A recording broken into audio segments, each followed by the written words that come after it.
El próximo lunes os daré fechas, porque habitualmente un poco antes, un poco después, el centro suele cerrar durante un mes. Es el receso habitual del invierno. Y sabéis que el esquí me puede esquiar, pues con la falda se me hace un poco cuesta arriba, pero bueno, con los años ya me apaño bastante bien. Creo que estaré en retiro ese mes, aquí en el centro mismo. Aunque no esté en un retiro estricto, pues aprovecharé ese tiempo para dedicarle un poco más a la práctica, al estudio, a preparar nuevos encuentros. Así que también de alguna manera estaré preparándome para cuando me vuelva a encontrar con ustedes, que ojalá así sea.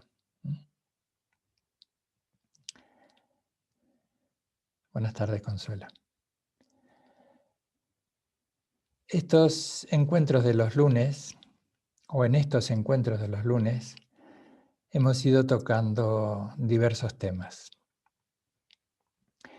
El punto central o un tema constante ha sido la meditación. Y hoy va a ser el tema central.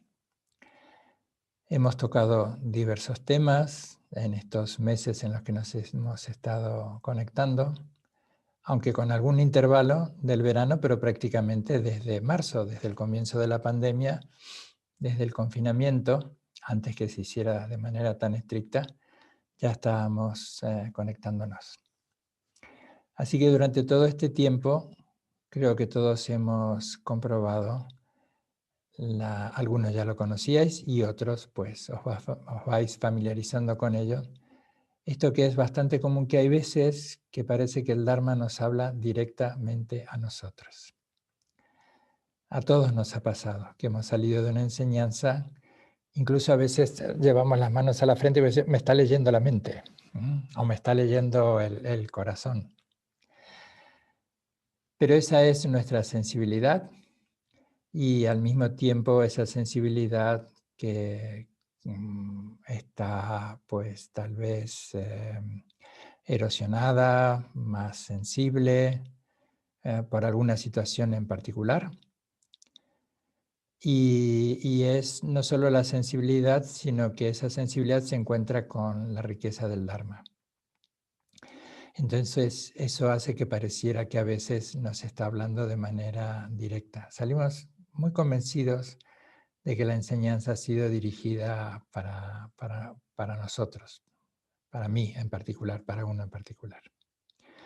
Todos los lunes hemos ido tocando pues, distintos temas y hoy, como decía recién, el tema central será la práctica de meditación. Y exploraremos, ya que se está grabando, para que os pueda quedar para consultar tantas veces quieran, porque esto después está en el canal de YouTube del Centro Kayudek Chenlin, para que tengáis allí disponible repasar las distintas indicaciones o apoyos que daremos hoy. Son muchos, muchísimos los apoyos, porque son muchas las maneras de meditar. Meditar no es en sí mismo un fin, no es el fin último en el budismo. Sin duda que es una herramienta extraordinaria, imprescindible, lo repito, imprescindible, que opera a distintos niveles, a un nivel más fácilmente perceptible, un nivel más sutil y un nivel muy profundo. Cuanto más profundizamos la meditación, menos evidente se hacen esos cambios desde lo consciente. No estoy también proponiendo ningún tema, no nos va a pasar tranquilos, nada de que acabemos en cuarto milenio. no nos va a pasar nada extraño. Quiero decir que hay algunas situaciones que nos parecen casi como palpables en la meditación. Y otras que van permeando, y estas, curiosamente, son las que más perduran en el tiempo, aquellas que han ido permeando a través de la práctica constante.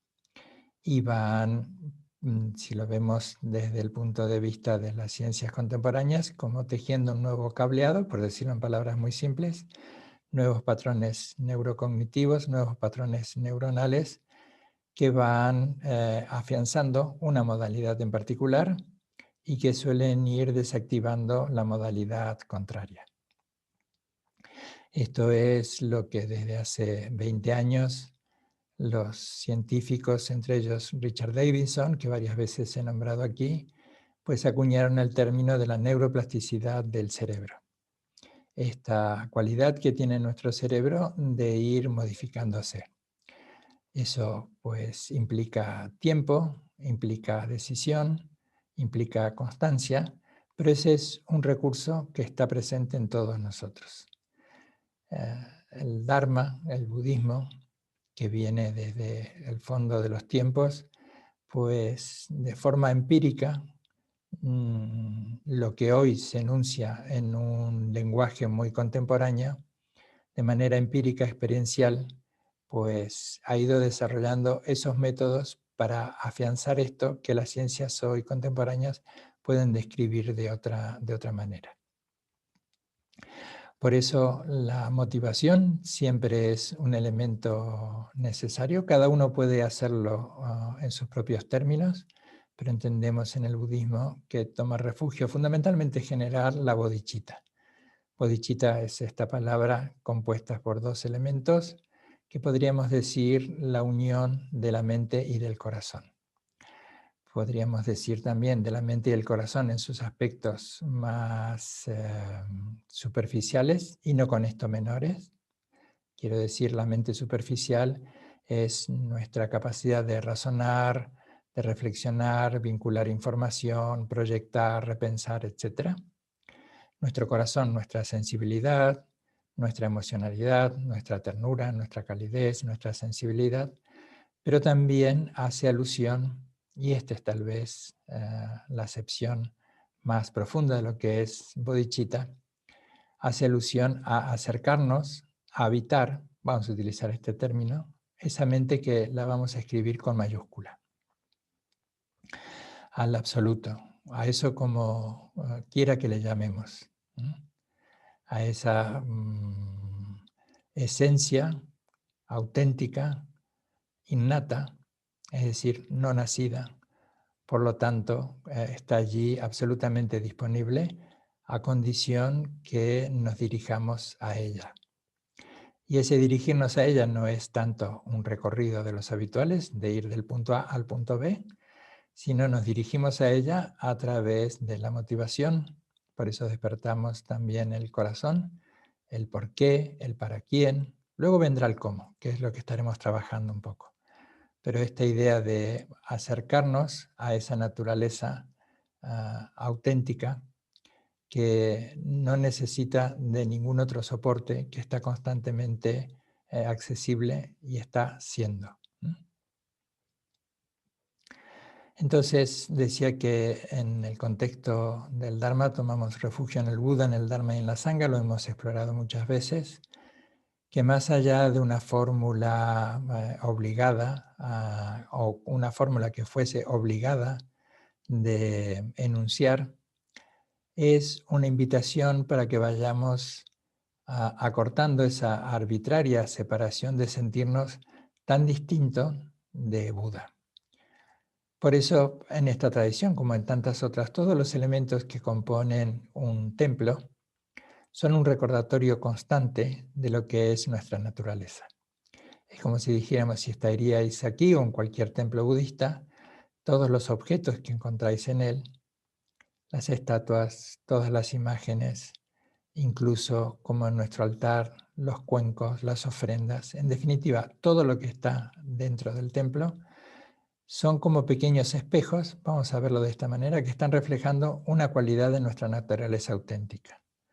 de tal manera que cuando miras una estatua de Buda estás viendo tu auténtico perfil, tu imagen absoluta. Luego, cuando estás frente al espejo, ves tu imagen relativa. Tu imagen relativa que ha ido cambiando.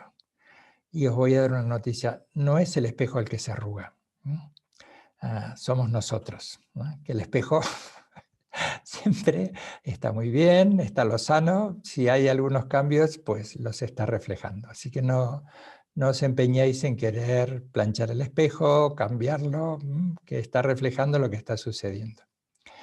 Cuando miramos una imagen de Buda, lo que estamos viendo es eso que es constante en nuestra naturaleza auténtica, la naturaleza de Buda.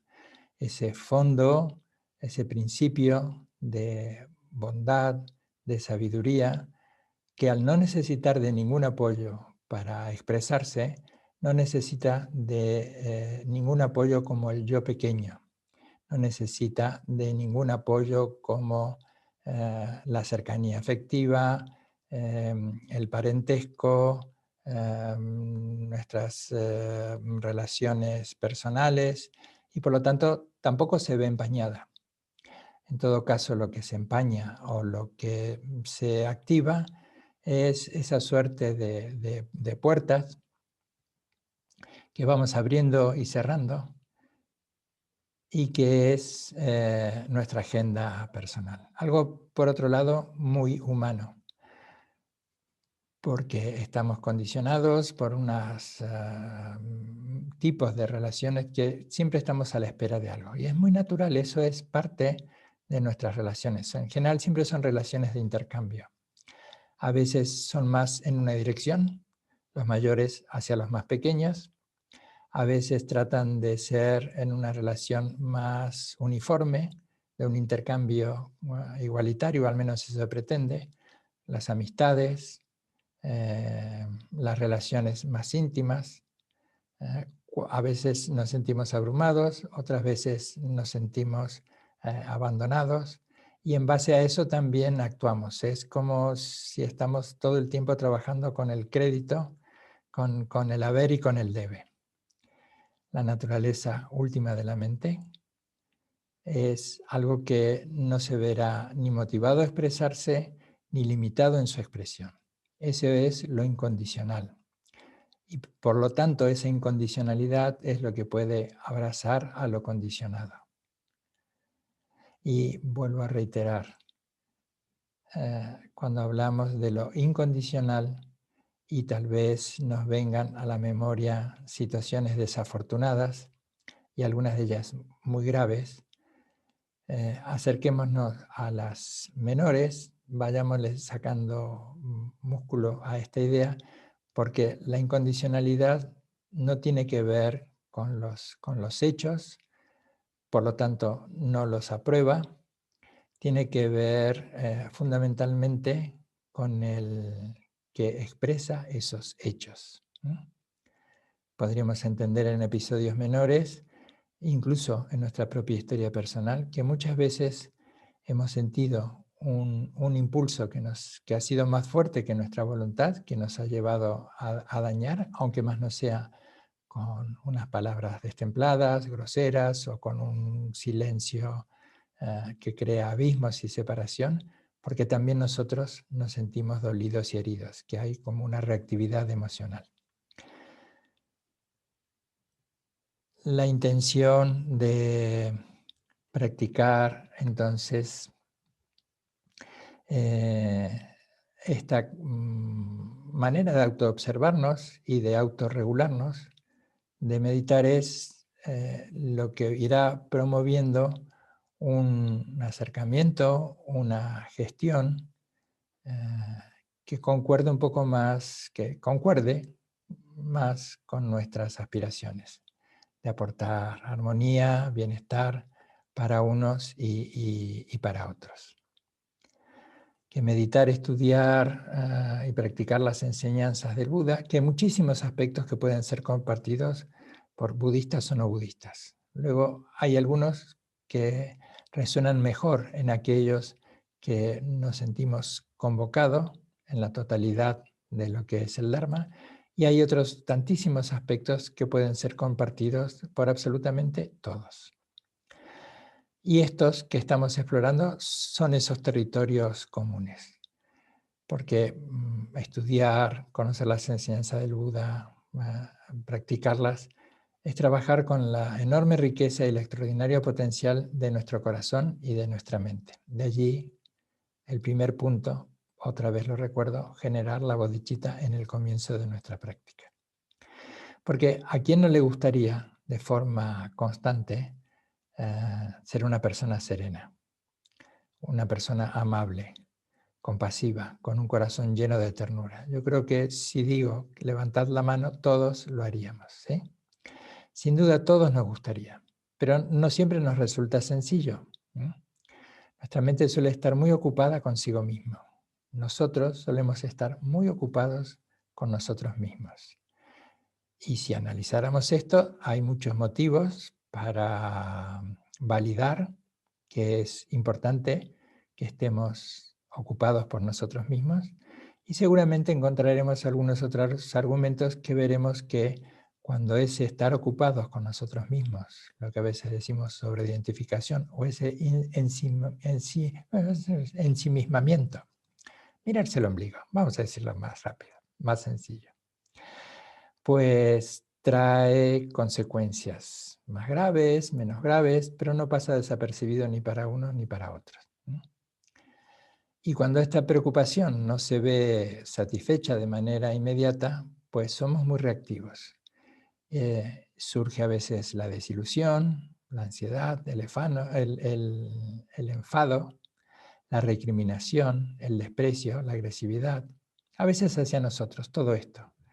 ¿Quién de nosotros no se ha enfadado consigo mismo? No se ha recriminado, no se ha despreciado. La enseñanza del Buda tiene como eje central la dedicación al bienestar y la felicidad de todos los seres al mismo tiempo que la de uno mismo, que la del beneficio propio. Y consideramos a nuestras vidas como vehículos portadores de felicidad, de paz y de beneficio mutuo. Y esto se explora de manera muy detenida en los 4 recordatorios, lo que será tema del próximo bimestre de enseñanza a partir de la segunda quincena de enero en Budismo Esencial. 4 elementos de un calibre, un peso específico tal que nos invitan o dirigen nuestra actividad, que ponen en evidencia y dan el entusiasmo para la práctica espiritual. Entrenar la mente a que reconozca su sabia tranquilidad y residir en un corazón cuyos latidos nos reconoce y reconoce a los otros, merece un método proporcional al anhelo, que es como un principio de salud, ¿no? La medicina tiene que ser proporcional al remedio. Como no soy médico, lo estaba enunciando al revés. El remedio tiene que ser proporcional a la enfermedad. La medicina debe ser proporcional a la enfermedad. Entonces, entrenar la mente a que reconozca esa naturaleza sabia, espaciosa, compasiva, de donde puede expresar amabilidad, un claro discernimiento, que es rica de manera constante en ofrecernos distintas posibilidades para resolver nuestra vida cotidiana, y también de lo cotidiano ir a lo trascendental, de lo cotidiano ir a lo sagrado. Y luego, pues esa es como la apetencia máxima, traer lo sagrado a lo cotidiano. Cuando llevamos lo cotidiano a lo sagrado y lo sagrado lo traemos a lo cotidiano, ese yo creo que es... hoy estoy como, no digo vulgar, pero ese es el punto caramelo del practicante. Cuando no reconoce esas distinciones entre lo cotidiano y lo extraordinario. Que lo sagrado está en lo cotidiano y que lo cotidiano es esa sacralidad que podemos estar visitando de forma constante. Esto es lo que nos ayuda a dejar atrás nuestra limitante manera de ver el mundo solo en términos de bueno o malo. Y la intención es comenzar a investigar el sufrimiento en todas sus facetas, en todos sus matices, en términos de origen, de causa y de cese, que nos ayuden a desmantelar la fabricación continua de juicios injustos, críticas despectivas, y que descubramos la fuerza curativa del amor, la compasión, el regocijo, la presencia plena. Y todos estos elementos que he nombrado, la fuerza curativa del amor, la compasión, el regocijo, la presencia plena, pueden estar presentes en todas las situaciones, las más serias, las más dramáticas, las más solemnes, las más divertidas, las más conmocionantes. Pueden estar absolutamente en todas, incluso, como me gusta decir a veces, porque pareciera, como para contrarrestar esta idea de Mr. Wonderful, de sonríe, todo está bien, cuando hay que decir adiós, cuando nos damos cuenta que ya no entramos en los planes de los demás, cómo seguir manteniendo la calidez, el amor, la compasión, cuando los otros se han convertido en algo que no nos gusta, o nosotros nos hemos convertido en algo que ya no gustamos. Muy bien, pues vamos a tomar refugio.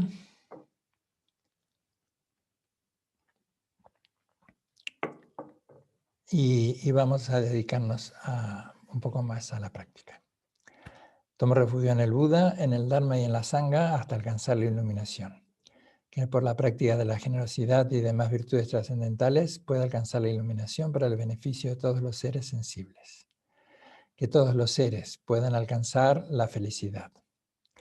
Que puedan, habiendo descubierto cuáles son las causas que promueven la felicidad, asumir la responsabilidad de ser un agente activo en procurar la felicidad para uno y para los demás.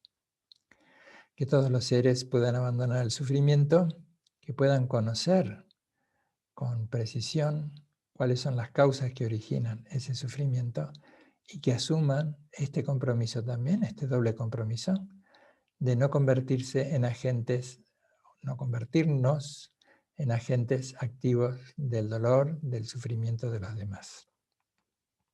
Y finalmente este doble compromiso de procurar bienestar, gentileza, apertura, flexibilidad y la de no aportar enojos, diferencias, recelos, rencores o daños mayores, que este doble compromiso no se vea limitado por ningún tipo de relación, que no se vea limitado o condicionado por nuestras agendas personales.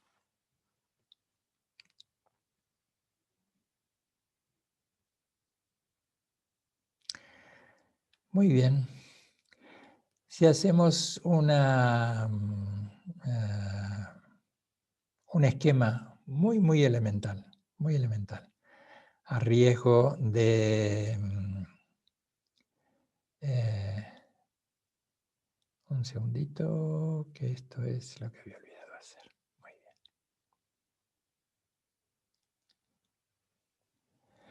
Digo entonces que si hiciéramos un esquema muy rudimentario de lo que son las prácticas meditativas, podríamos encontrar dos aspectos: las prácticas atencionales y las prácticas generativas o generadoras.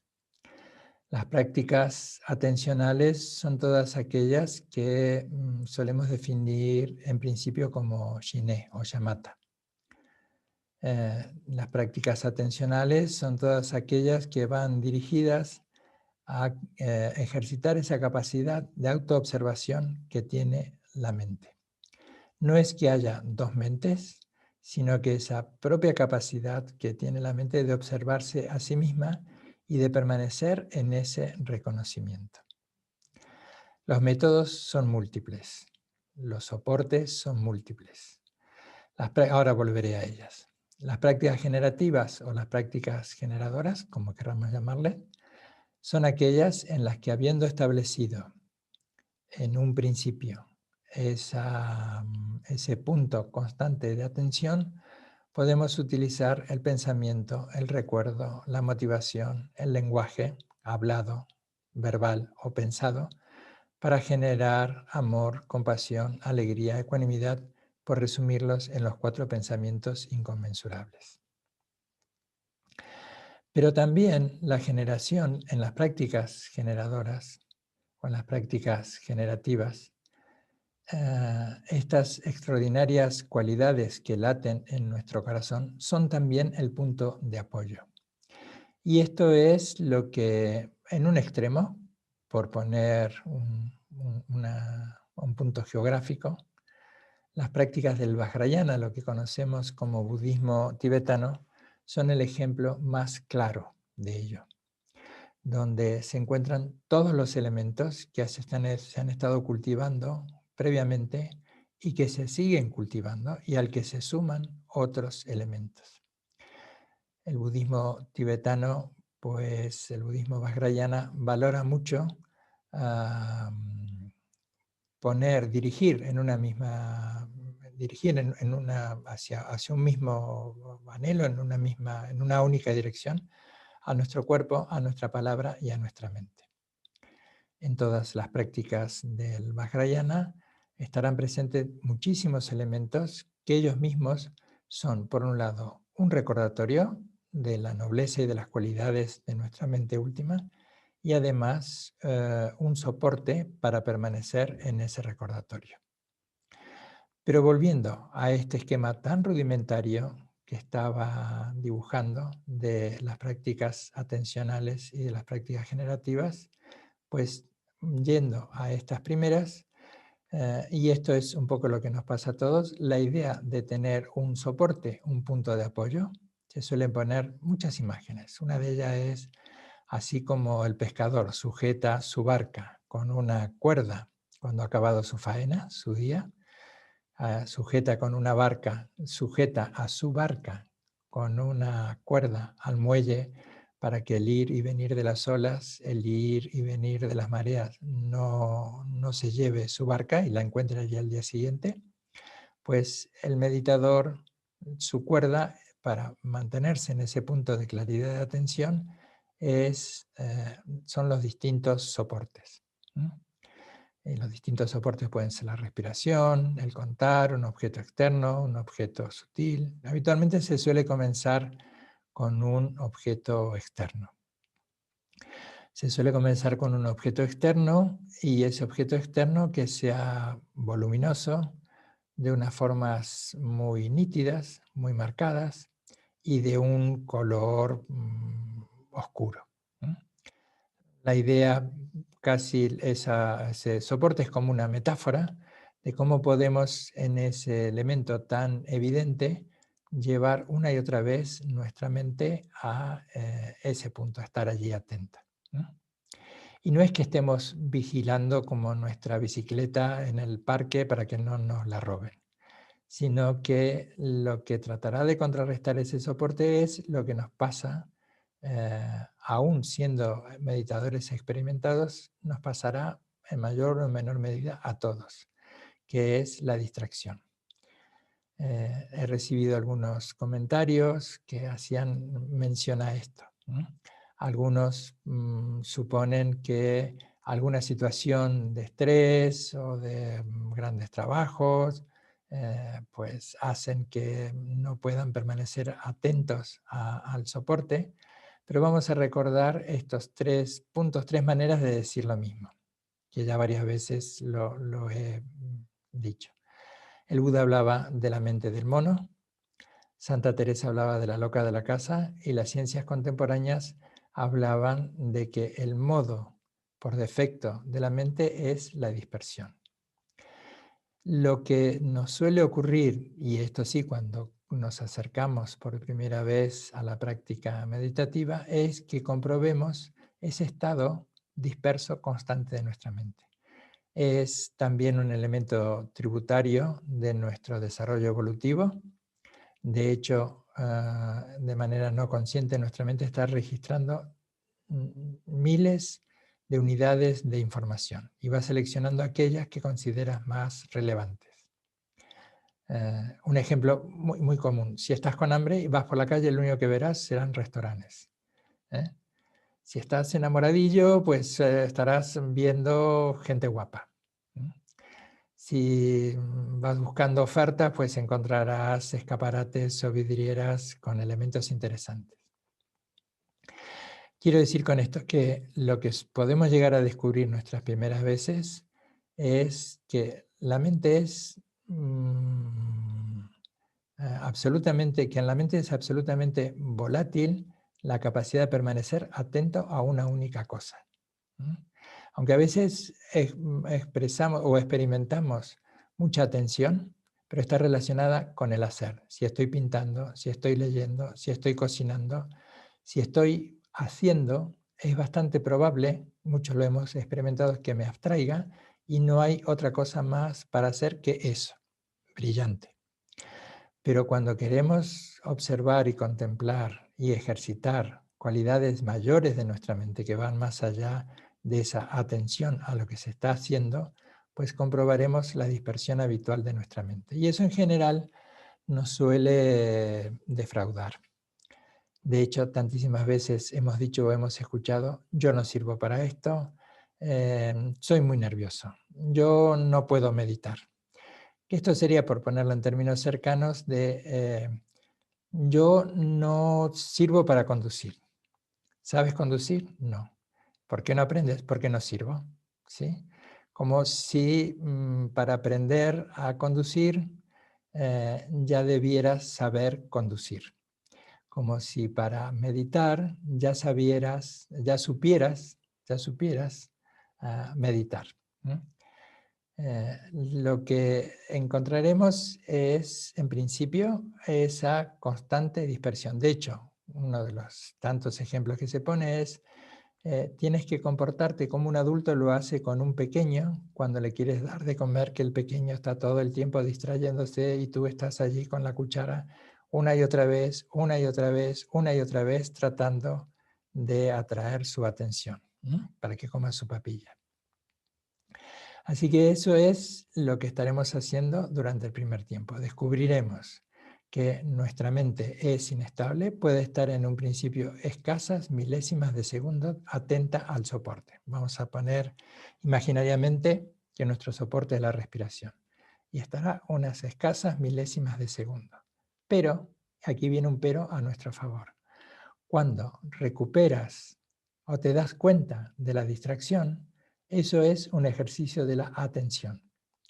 Cuando te has sentado a meditar y has puesto esa motivación en marcha, que subyace, que permea todo el tiempo mientras estemos dedicados a la práctica meditativa, será lo que opera en distintos niveles de atención.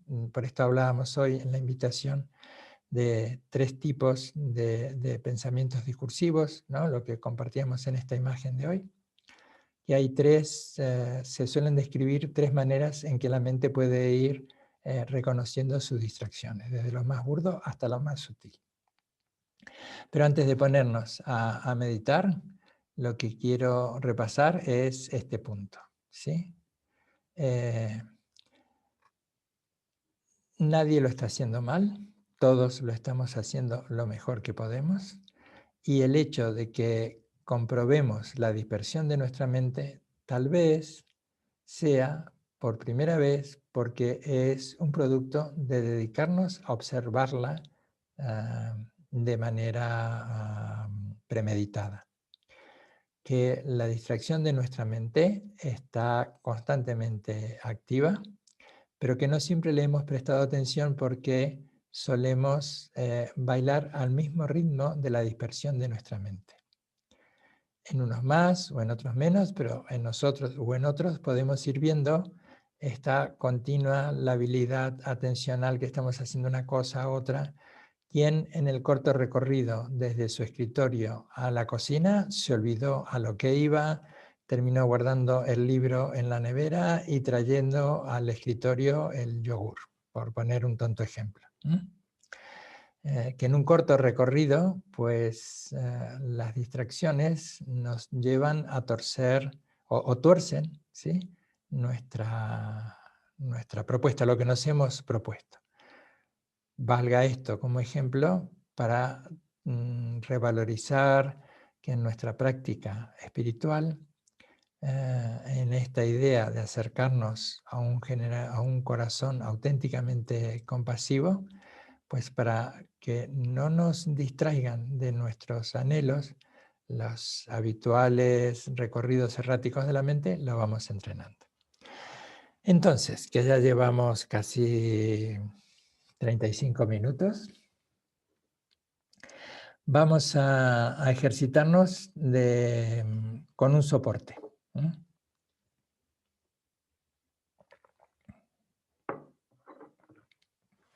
Uno de los más conocidos es la respiración. Decía esto, voy a recuperar la idea.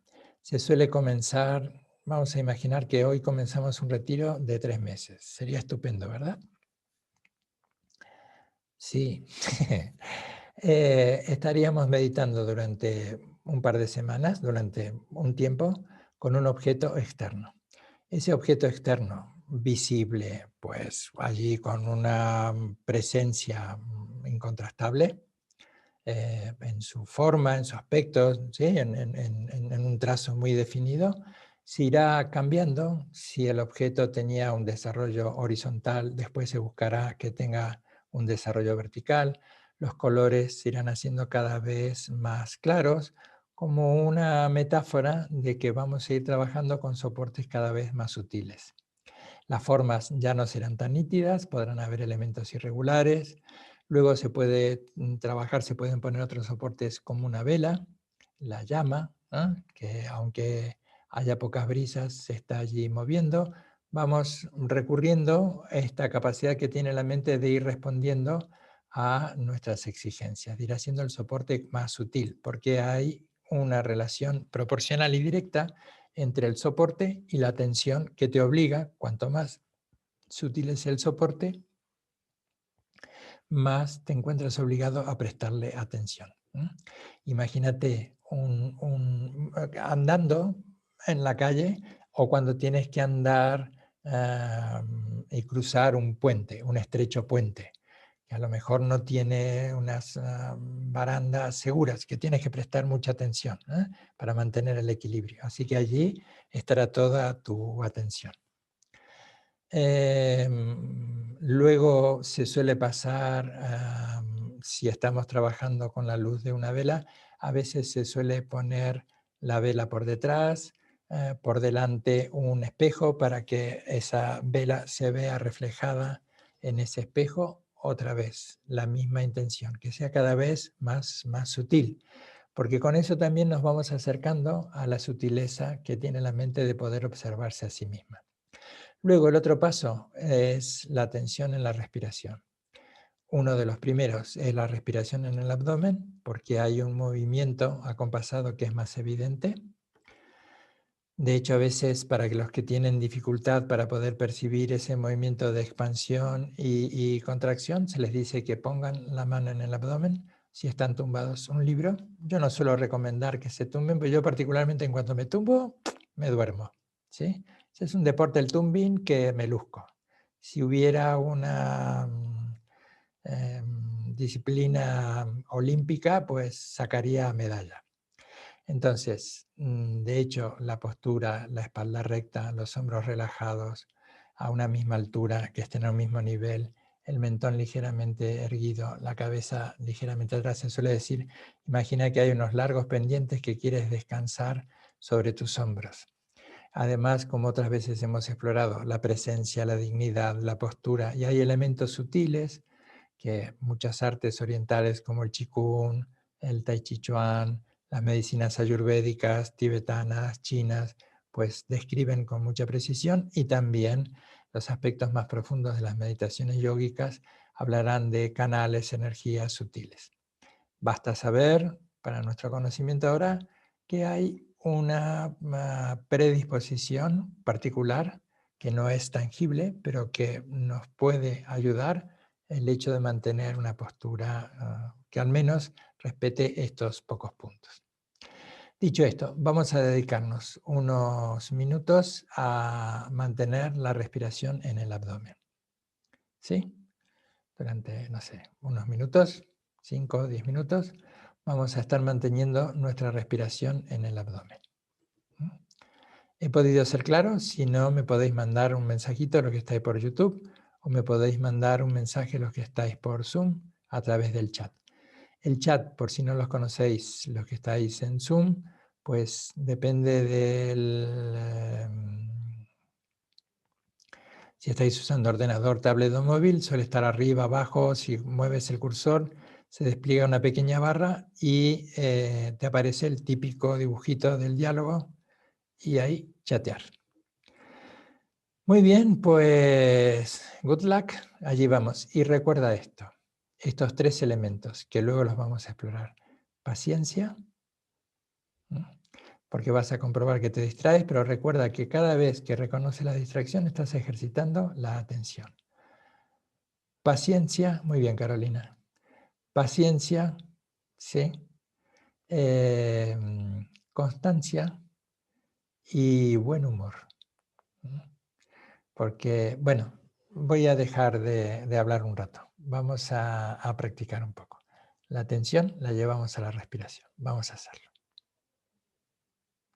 Si quieres, para tomar más contacto con ello, durante unas 3, 5, varias respiraciones, no importa el número, hazlas un poco más extensas, la inhalación, ¿sí? Incluso fuerza un poquito si quieres el abdomen, sacando panza, y luego contrae con la exhalación, contráelo un poquito como para hacer bien marcado este movimiento de extensión y contracción.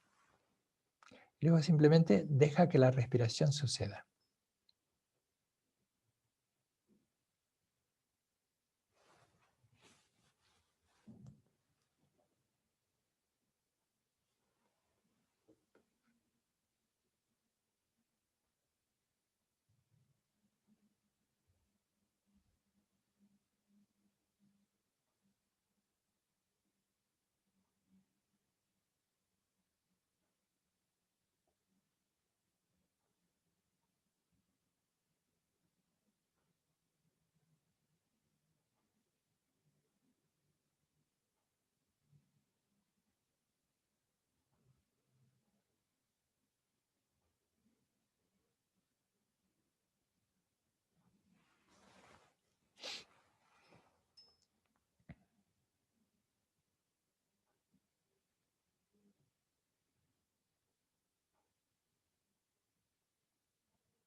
Bien.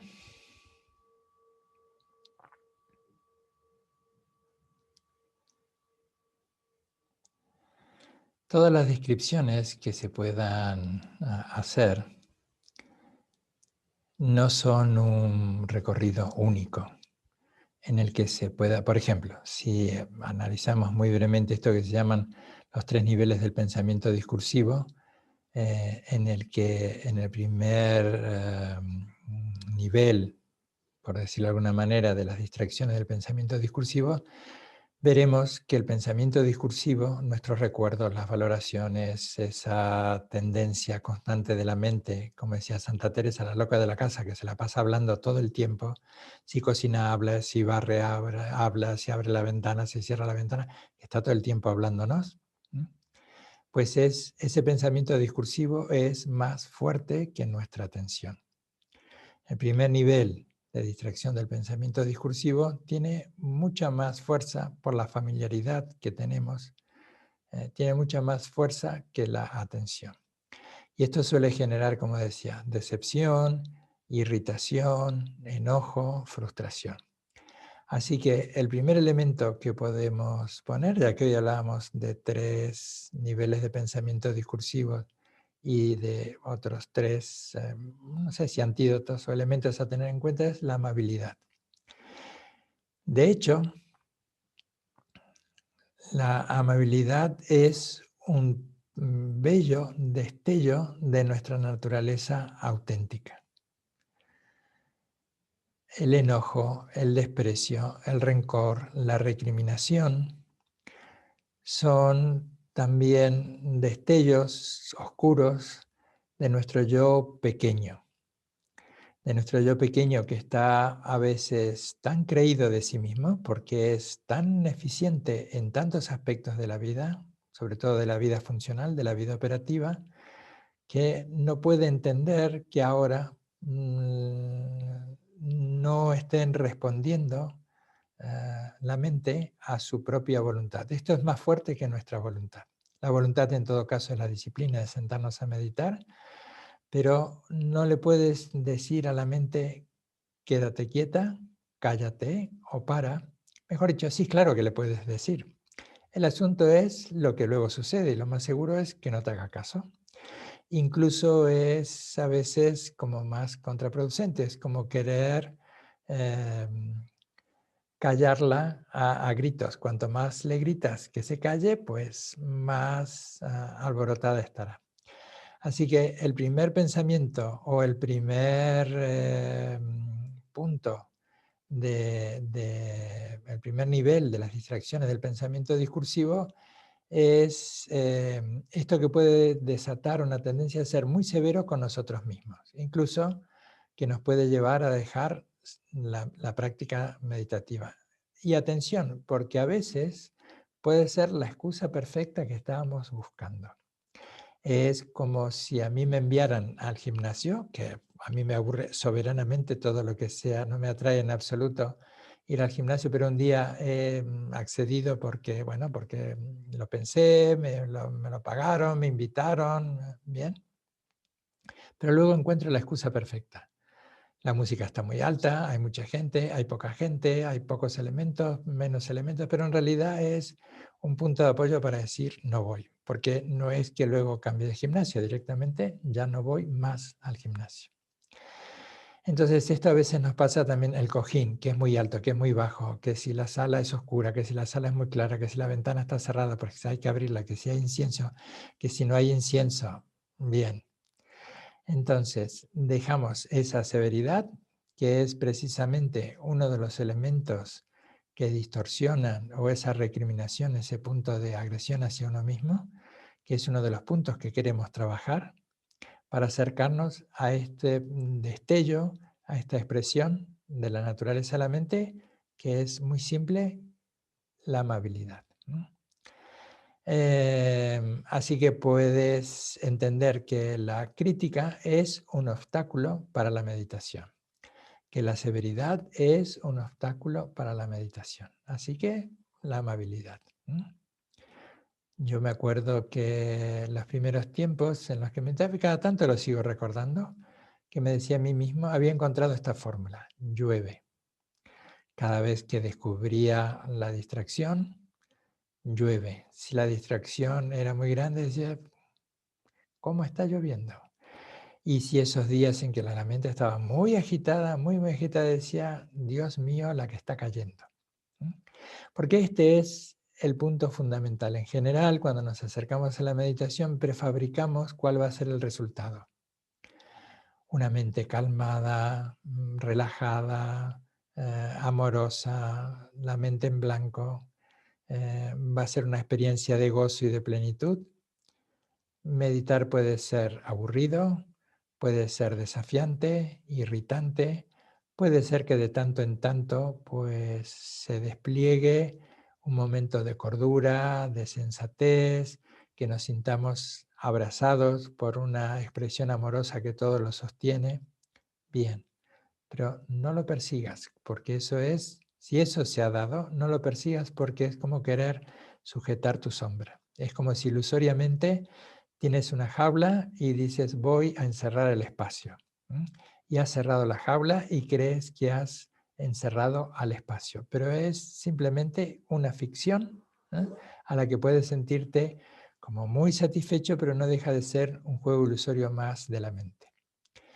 Entonces, viendo que la bondad está presente en nosotros y que podemos expresarla en cualquier momento, al menos este punto de amabilidad, para quitar la severidad, el enojo y la recriminación, y seguir alentando también estos aspectos que luego se trabajan de una manera más específica y más profunda en las prácticas generativas. Las prácticas generan amor, compasión, alegría, ecuanimidad.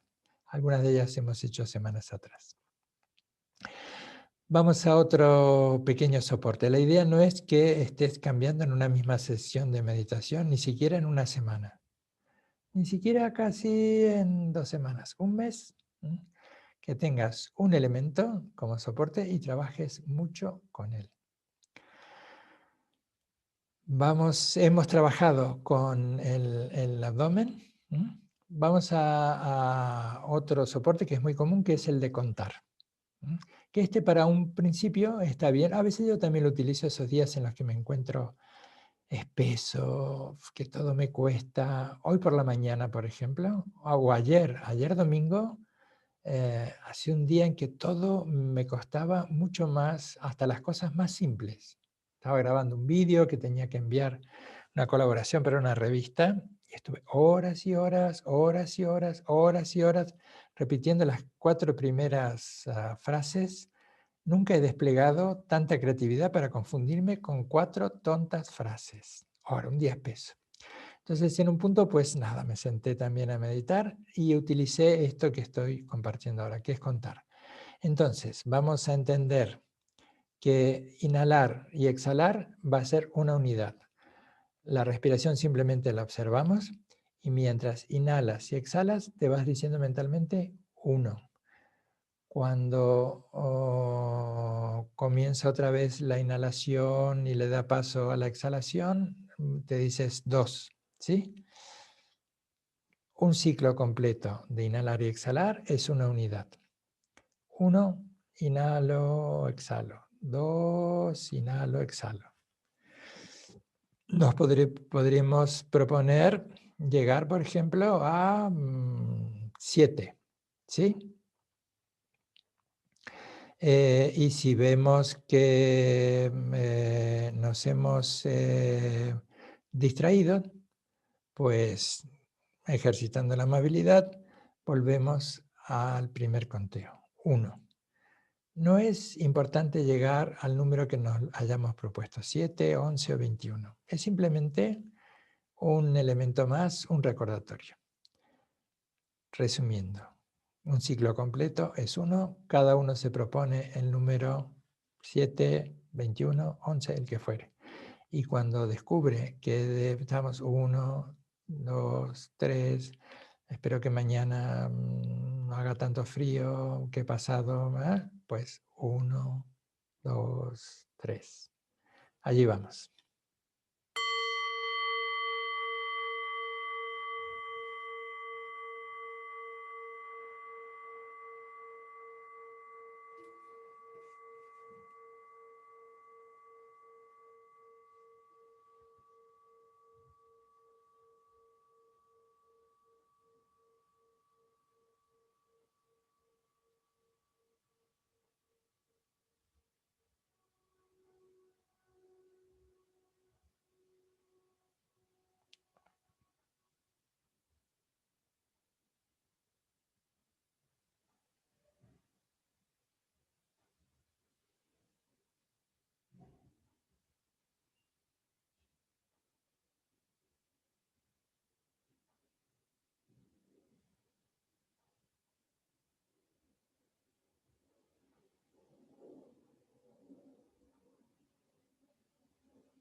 Bien. ¿Qué tal vamos? Ok.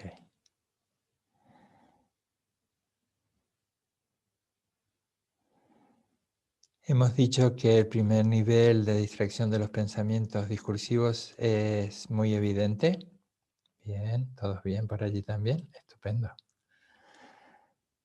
Con el tiempo, el nivel de distracción comienza a ser más sutil porque el nivel de atención comienza a ser más estable. La que está cayendo, dice Miriam. Sí, sí, sí, sí. Está lloviendo, pues muchísimo. Y a veces tormentas eléctricas con truenos y chaparrones. Ese es el primer punto, el de la gran tormenta, por seguir con este juego que decíamos con Miriam, ¿sí? Que es muy evidente. Pero bien, recuerda siempre que la meditación es algo muy aséptico, sobre todo en los comienzos. Es observar qué es lo que está ocurriendo. Así que desde el confort en tu casita rural y ves por la ventana que está nevando, que está lloviendo, que hay vientos, bien, eso es lo que estás viendo. El confort aquí es esa apertura, esa amabilidad, esa paciencia, estos otros dos elementos y el humor. Paciencia, amabilidad y humor. El humor entendido como un antídoto para la solemnidad. A veces los practicantes espirituales somos muy solemnes, aburridísimos. Y la solemnidad suele ser puesta en una fórmula matemática inversamente proporcional a las cualidades que se han desarrollado. A veces esa solemnidad lleva a apegarnos mucho al método. En estos, ¿cuántos años llevo ordenado? Casi unos 15, 16 años. He estado en muchos sitios y además a mí mismo me han pasado muchísimas cosas. Y esto de la solemnidad también lo he visto. Si yo me miro retrospectivamente, desde mis primeros meses de ordenación monástica a hoy, pues uno se ha ido familiarizando con ello y lo lleva con más ligereza, en el sentido de más flexibilidad, que no necesitas pensar tanto en los métodos, en los apoyos, en los compromisos, porque ya los has ido integrando. Entonces a veces en los retiros ves a gente que es como muy rígida, ¿no? Y que inmediatamente, de esto también quiero hacer una salvedad, que hay muchas tradiciones que ponen un enorme énfasis, el budismo zen, por ejemplo, en la postura, y es un método estupendo. Pero me refiero más a ámbitos un poco más relajados. Hay gente que muchas enseñanzas las toman en silla y a la hora de meditar, pues caen al cojín. Bien, estupendo. Pero también podrían seguir meditando en una silla, que hay a veces como una representación exagerada de cómo se debe hacer. Y todas esas prefabricaciones nos alejan más de una meditación genuina. Si estás en silla, muy bien. Si estás en un cojín, fantástico.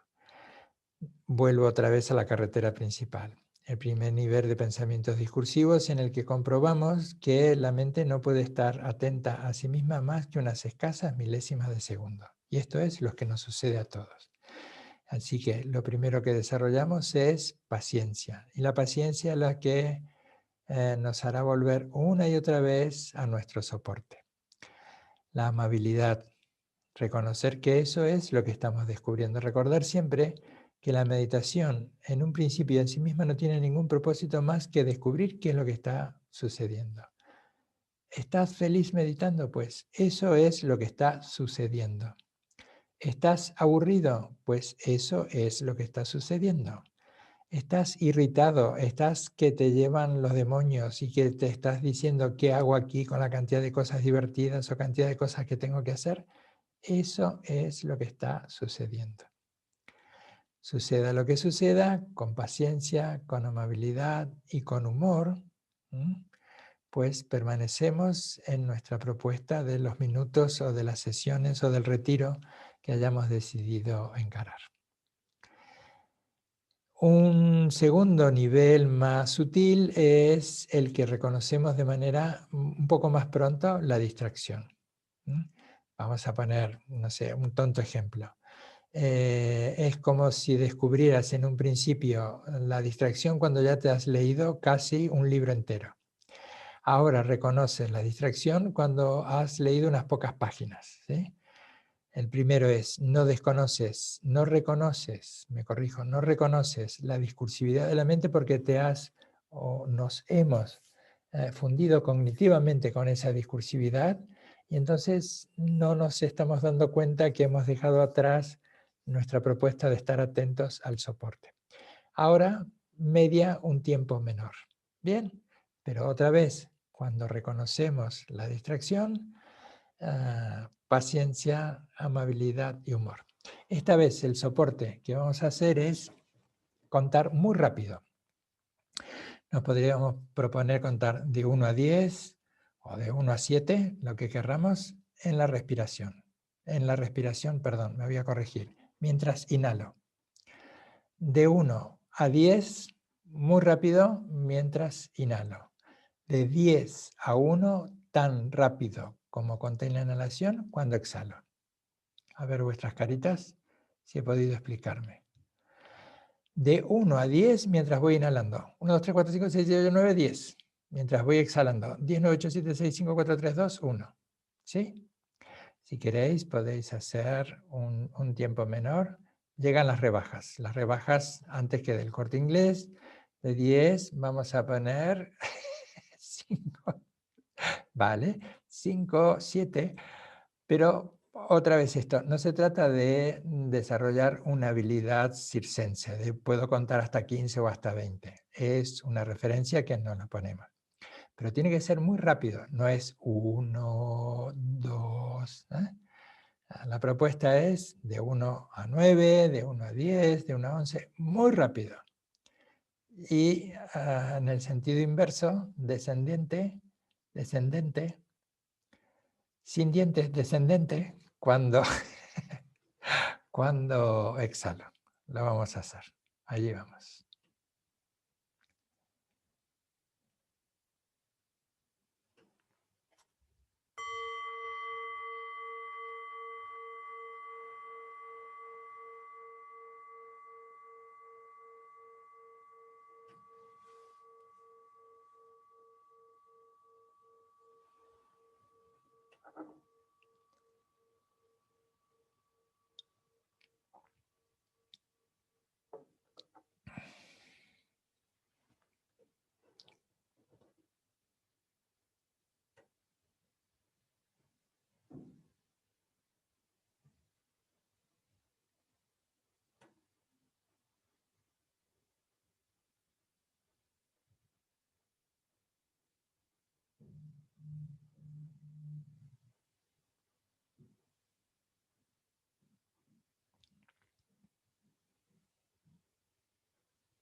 Bien, aquí estoy empleando espacios pequeños de tiempo para adaptarme al horario de nuestro encuentro. Pero en nuestras prácticas, pues se suele aconsejar en principio para los principiantes prácticas cortas, varias. Por ejemplo, 10 minutos, un descanso de 2 minutos, y ese descanso de 2 minutos ni siquiera nos levantamos del cojín. Ni revisamos WhatsApp, ni mails, simplemente permaneces allí para darle ahí como un refresquito a la mente. La mente a veces tiene como el comportamiento de la mascota, ¿no? Como es como una mascota. Entonces tienes que ir alternando los espacios en los que les exiges el aprendizaje y relajas un poquito. Entonces a lo mejor pues decidimos estar 30, 40 minutos y hacemos 3 o 4 sesiones de 10 minutos. Luego podemos pasar a 15, 20. Suele haber una unidad de medida de 24 minutos. Pero bueno, 20 minutos, 30 minutos. Bien. A mí, por ejemplo, ahora mientras estábamos meditando, contaba muy bien, esto me salía estupendo, 1, 2, 3, 4, 5, 6, 7, 9, 10, 11, 12, 13, 14, 15, pero la cuenta descendente, pues me costaba un poco más, inclusive acababa de exhalar y no había llegado contaba hasta 15 y en la cuenta descendente a lo mejor llegaba a 4, ¿no? Me costaba más la cuenta descendente que la cuenta ascendente. Bien, no pasa nada, insisto, no es una prueba de competición.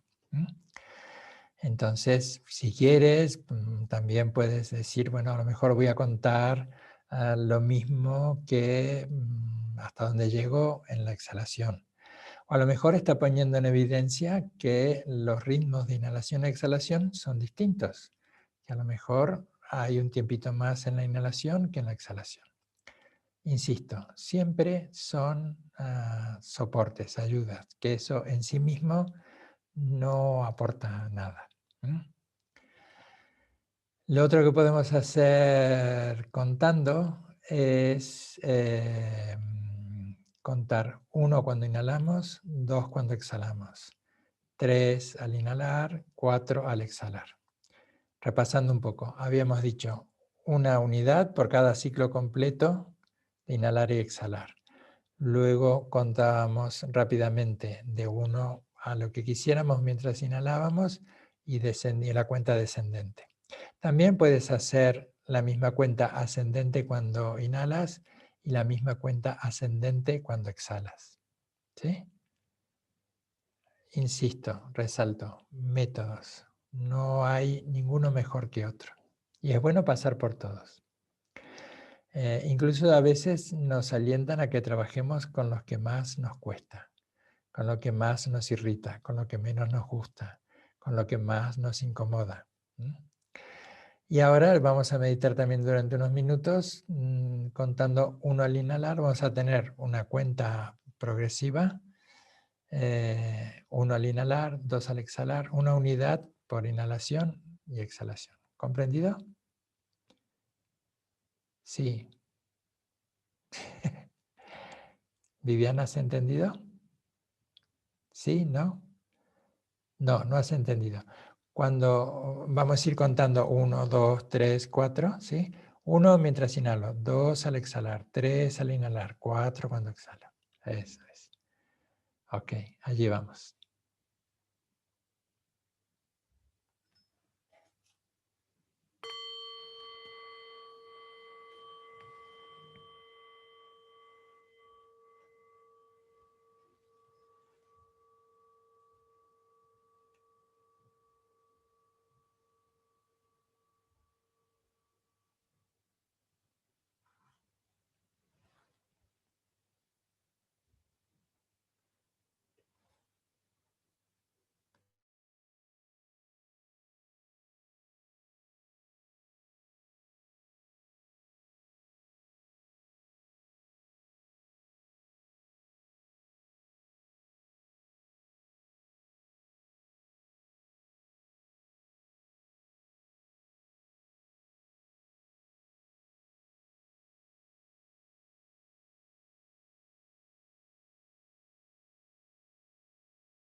y completo la instrucción. Nos proponemos llegar a un número, 21 veces. El hecho de tener una referencia del final del conteo es para descubrir que cuando nos hemos distraído volvemos al origen. Volvemos al punto de partida, como un juego de mesa, como un tablero.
Muy bien.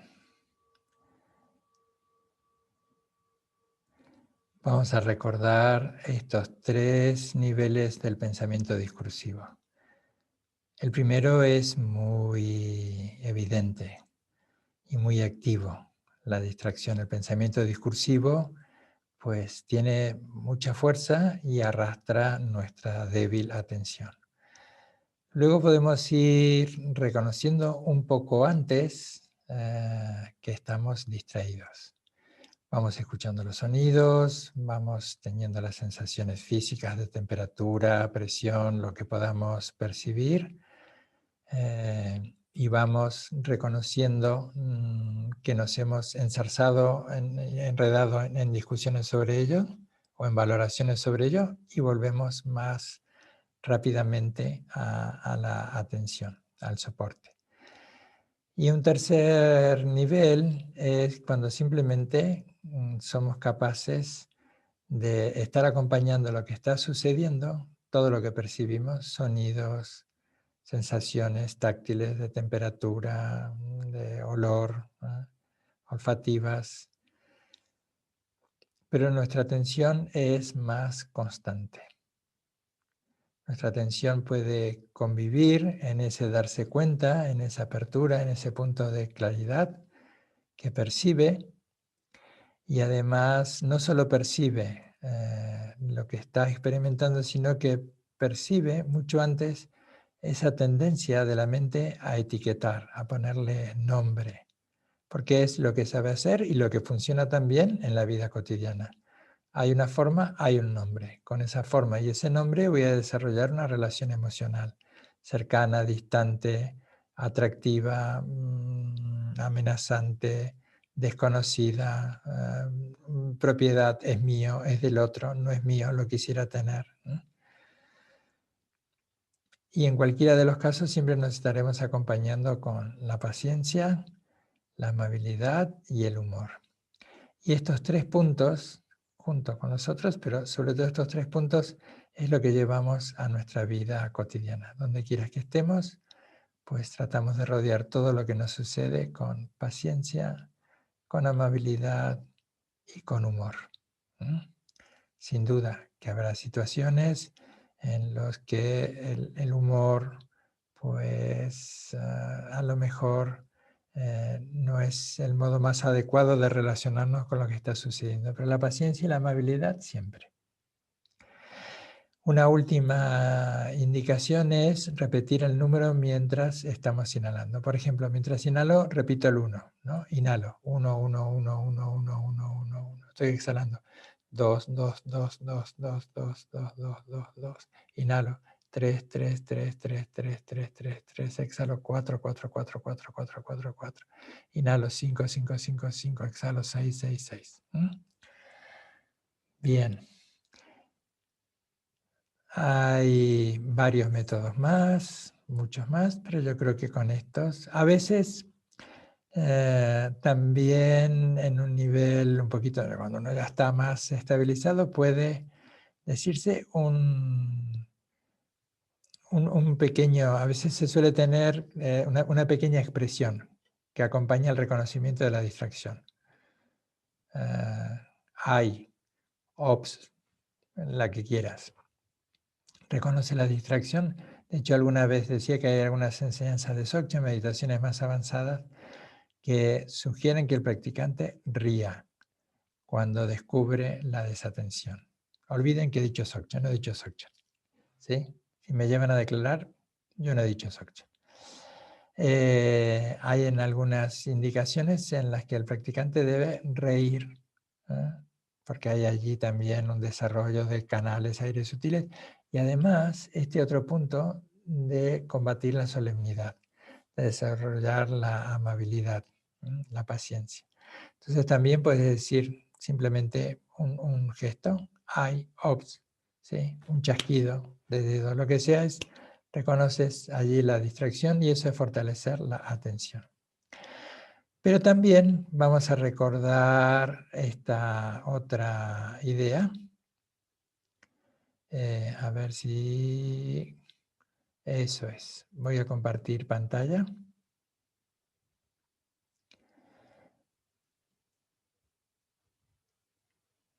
Que podemos también desarrollar esta práctica meditativa atencional, impregnándola o rozando lo generativo, lo generacional, repitiéndonos algunas frases, algunas ideas, aunque más no sea por la mañana, pueda mi mente ser amable. O como esta imagen que estamos viendo, todos los seres hasta lo vuelvo a leer, todos los seres, hasta donde alcanza el espacio, puedan ser felices, estar libres del sufrimiento y alcanzar rápidamente el insuperable, perfecto y completo despertar. Con este propósito, hasta que alcance la budeidad, templaré mi cuerpo, palabra y mente con virtud. Desde hoy hasta la misma hora de mañana emplearé mi cuerpo, palabra y mente con virtud. Hasta mi muerte emplearé mi cuerpo, palabra y mente con virtud. En esta imagen decía esta pequeña frase al despertar, mientras nos estamos vistiendo o al calzar nuestras pantuflas. Pueda hoy mi mente ser amable. Durante el día, esta idea de comunicación, de vaso comunicante, que a todos nos están pasando las mismas cosas, no necesariamente al mismo tiempo, pero esta idea de humanidad compartida, tú como yo, que el hecho de entrar al metro, al subterráneo, de subir al autobús, al micro en Buenos Aires, a una tienda, a un comercio, cuando te encuentres con alguien, pues tener esa visión que a todos nos están pasando lo mismo, todos anhelamos lo mismo, tú como yo, durante el día. Y como dice Joan Halifax, pues aprender a acceder a ese espacio interior en calma donde reside la sabiduría, esa sabiduría que nos permite cuestionarnos, ver y aprender de todo lo que nos rodea y lo que está en nuestro interior. Ayer, en ese vídeo que tanto me costó grabar porque una y otra vez no podía salir de las 4 primeras frases que me equivocaba y me equivocaba, estaba relacionando la virtud con el silencio. Ya que estamos, y lo voy a traer a colación, ya que estamos en el ámbito de la práctica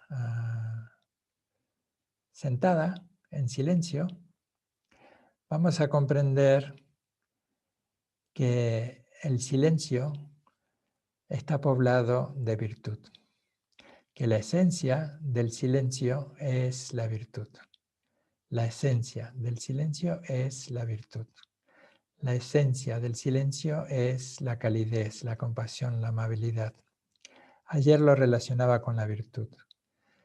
El silencio es lo que cobija a toda expresión disonante.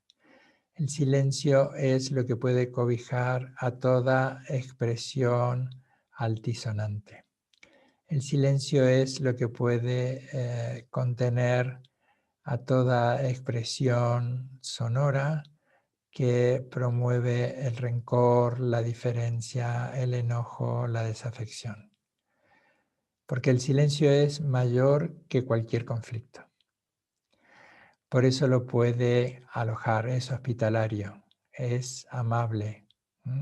Tiene ese toque de amabilidad, ese toque de paciencia y ese toque de humor, si se quiere, ya que hoy estábamos hablando de estos 3 puntos. Que cuando habitas ese noble silencio tal como lo definía el Buda, y por eso en los retiros a veces se impone la norma de mantener silencio, es no solamente el tema de la quietud sonora, sino el de la quietud de la mente. Y en ese silencio mora la virtud, mora la compasión, mora la comprensión. El silencio es mayor que cualquier desaveniencia. El silencio es capaz de alojar, de contener y de comprender cualquiera de nuestros aspectos más confusos. Así que mientras estemos meditando en silencio, comprendamos que también estamos ejercitando la virtud. Muy bien, pues lo vamos a ir dejando aquí. Una vez más, os agradezco mucho vuestra disposición a acompañarme durante esta hora y media. Nos encontraremos el próximo lunes. Bueno, no lo puedo asegurar. Es una posibilidad entre varias. ¿Sí? Me gustaría. El próximo lunes nos encontramos 7:30. Muchas gracias. Si tenéis alguna duda, pues me hacéis llegar al correo del centro, centrocagyumadrid@gmail.com, o yo creo que si veis el vídeo, si veis el vídeo en el canal de YouTube, también podéis escribir. Ok, tengo un gran aprecio por todos vosotros, os quiero mucho. Gracias, hasta luego, adiós. También a ti, adiós. Adiós, hasta luego. Hasta luego. Adiós, hasta luego. Adiós.